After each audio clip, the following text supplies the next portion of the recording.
In 2022, a new app quietly appeared in the United States promising something almost unbelievable: wireless earbuds for $3, shoes for $7, kitchen appliances for under $10. The slogan was simple: shop like a billionaire. Within months, Temu became the most downloaded shopping app in America.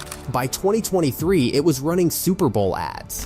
By 2024, it had expanded aggressively into Europe, Australia, and beyond.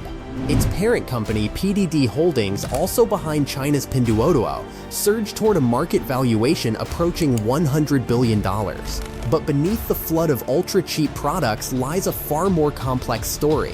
How can items be sold at prices that seem below manufacturing cost? How can shipping from overseas be nearly free? And why have regulators in the United States and Europe begun scrutinizing the platform's data practices, supply chains, and compliance standards? Temu's rise wasn't accidental. It was algorithmic. It was aggressive. And according to critics, it may be built on a system that shifts costs away from consumers and onto someone else entirely. This is the story behind the $1 price tag.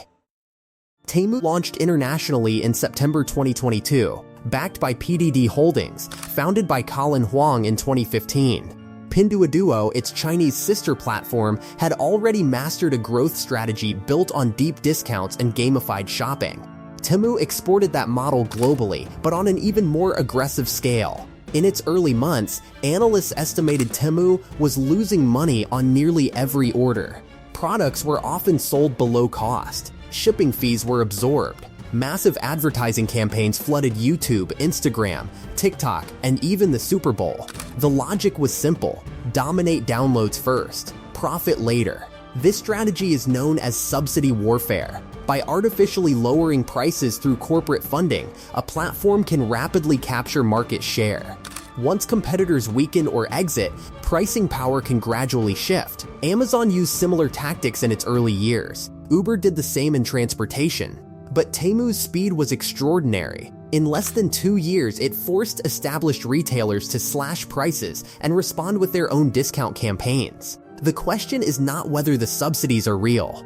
The question is how long they can last, and who ultimately pays for them. Temu's supply chain relies heavily on direct-from-manufacturer shipping, primarily from China. By eliminating traditional retail intermediaries, it reduces overhead.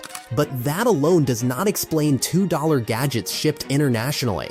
One key factor is a trade rule known as the de minimis threshold in the United States. Under this policy, goods valued under $800 can enter the US, without tariffs or detailed customs inspections. Temu leverages this loophole extensively, shipping individual low-value packages directly to consumers. Critics argue this creates an uneven playing field. Domestic retailers importing goods in bulk often face higher regulatory and tariff costs. Meanwhile, Temu's microshipments bypass many of those expenses.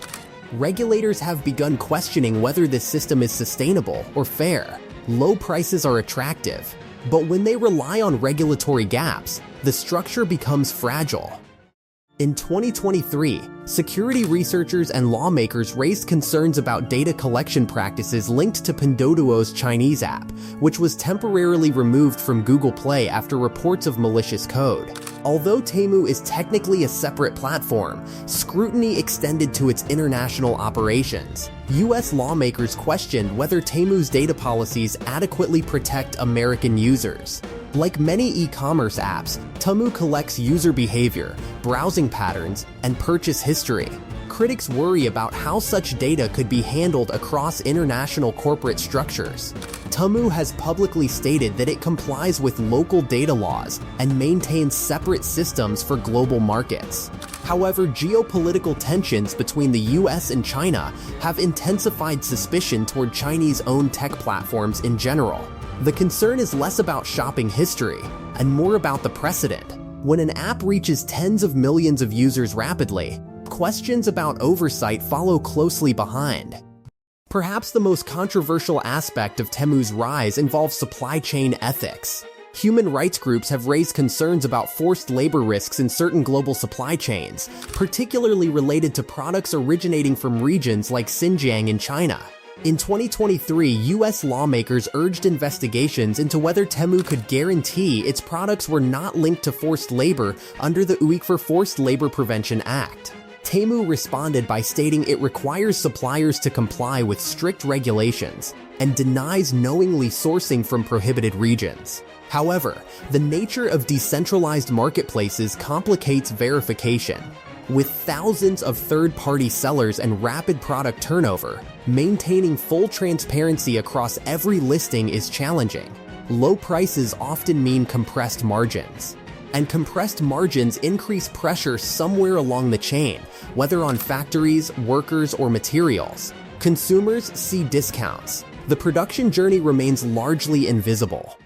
Temu doesn't just sell products, it gamifies shopping. Spin the wheel discounts, countdown timers, flash sales, referral bonuses, free gifts unlocked after inviting friends. These tactics mirror social media engagement loops.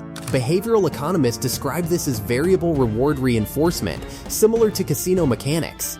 The unpredictability of extra discounts encourages repeated app opens. Notifications trigger urgency. Scarcity messaging drives impulse purchases. This is not accidental design, it is engineered retention.